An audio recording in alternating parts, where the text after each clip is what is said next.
मामा भांजे काशी जी पढ़ने के लिए चले गए। उधर जब रानी की विदाई का समय आया तो राजकुमारी विदा होने से मना कर दी कि इसके साथ मेरा विवाह नहीं हुआ है। मेरा विवाह जिसके साथ हुआ है वो काशी जी पढ़ने के लिए गया है, और जिसके साथ आप मुझे पिताजी विदा कर रहे हैं वो एक आँख से अंधा है। उसने सारा वृत्तांत बता दिया कि वो जो सुंदर वर था उसको इन्होंने बहुत सारा धन देकर खरीद लिया था और विवाह के लिए मना लिया था।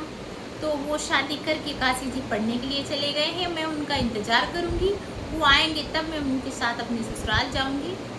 इनकार कर दिया लड़की ने, दुल्हन ने, राजकुमारी ने। और राजा भी, उसके पिता भी मान गए कि भाई इसके साथ विवाह नहीं हुआ है तो मैं अपनी लड़की को नहीं विदा करूंगा।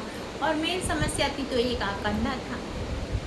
वो लोग काशी जी पढ़ने के लिए चले गए। इधर पुत्री भी, बाल बधू भी बहुत ही पुजारन थी, शिव बाबा की बहुत बड़ी भक्तानी थी, बहुत पूजा पाठ करती थी। उधर 12वां वर्ष लग गया। उधर काशी जी जाकर उसकी मामा बहुत यज्ञ हवन भोज भंडारा करना शुरू किए। वो उसकी पढ़ाई शुरू हो गई, काशी जी में यज्ञोपवीति हुई। उधर धीरे धीरे उसकी आयु कम होने लगी। और इधर जैसे जैसे 12 वर्ष पूरा होने का समय आया तो 12 वर्ष पूरा हुआ और इधर उसका सर दर्द होने लगा। उसने अपने मामा से कहा कि मामा मेरे सर में दर्द हो रहा है, मैं जाके थोड़ा आराम कर लूँ। मामा ने कहा जाओ, तब तक मैं भोज भंडारे की तैयारी करता हूँ। इधर आया, वो मृत्यु को प्राप्त हो गया।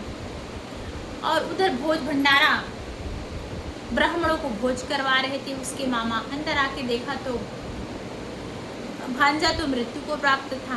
फिर उसने सोचा अगर मैं रोना पीटना शुरू कर दूंगा तो जो अतिथि, जो ब्राह्मण हैं, भोजन कैसे करेंगे। चलो पहले इस कार्य को निपटाते हैं, फिर जो हो गया सो हो गया।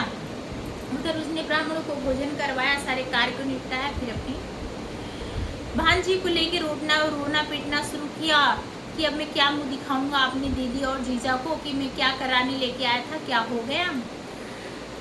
और उधर साहूकार ने अपनी पत्नी को सारा वृत्तांत बताया कि मेरे पुत्र का आज 12 वर्ष पूरा हो गया, आज वो मृत्यु को प्राप्त हो जाएगा। और मंदिर में ऐसी वार्तालाप मैंने शिव पार्वती की सुनी थी। तुम मुझसे बार बार कहती थी कि जाओ भगवान से मांगो, मैं मांगता नहीं था, लेकिन तुम्हारी बात सोच के पूजा करते समय उदास हो जाता था। ये सोचकर शिव पार्वती मंदिर में हमसे मिलने आए थे और हमें मैया पार्वती ने पुत्र रत्न की प्राप्ति दी। कुछ समय के लिए ही हम खुश हो जाएं। दोनों जन अपनी छत पर खड़े होकर इंतजार करने लगे कि अगर हमारा पुत्र सकुशल आ गया तो ठीक है, नहीं इच्छा से कूद के हम अपने प्राण को त्याग देंगे, हम भी जीवित नहीं रहेंगे, हम किसके लिए जीवित रहेंगे।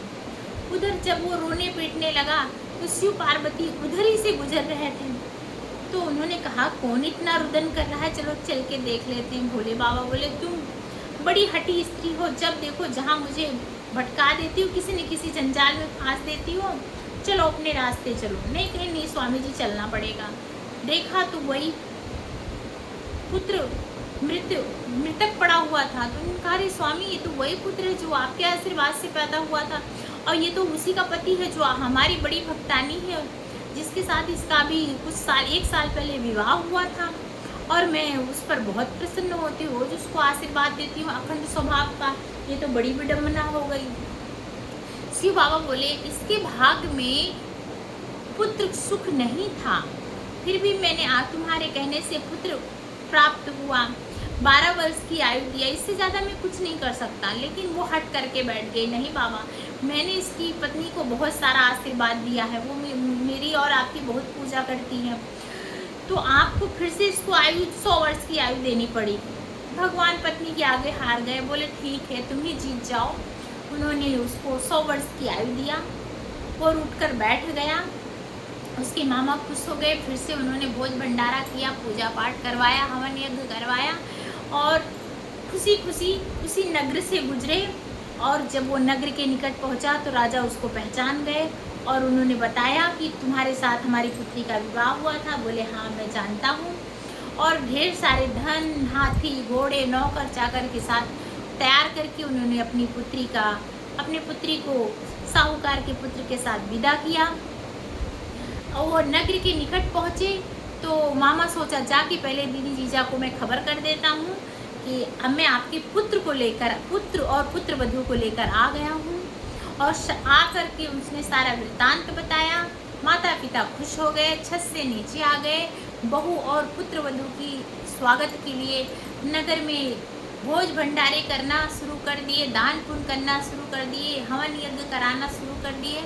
पुत्र और पुत्र वधू का स्वागत किया और खुश हो गए। भोलेनाथ की जय जयकार करने लगे। भोलेनाथ का बहुत बड़ा मंदिर बनवाया और प्रचार किया कि भूत बाबा भोलेनाथ मैया पार्वती ने जैसे हम पर कृपा करी वैसे सारे भक्तों पर कहता। वैसे भूत बाबा भोलेनाथ तो दया निधान है, करुणा सागर है, दीन बंधु हैं। वो तो सब पर कृपा करते, देवादिदेव महादेव हैं, गुरुओं की गुरु हैं। हे प्रभु, हमारी कथा में जो त्रुटि हो गई हो उसे क्षमा करना, क्योंकि जो हम अध्ययन करके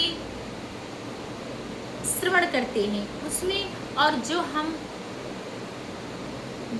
अध्ययन किए हुए मुँह जबानी सुनाते हैं उसमें थोड़ा बहुत त्रुटि हो जाती है। उसके लिए मैं प्रभु से और अपनी सखी और सखियों से क्षमा मांगते हैं। हरि ओम सतनाम भैया।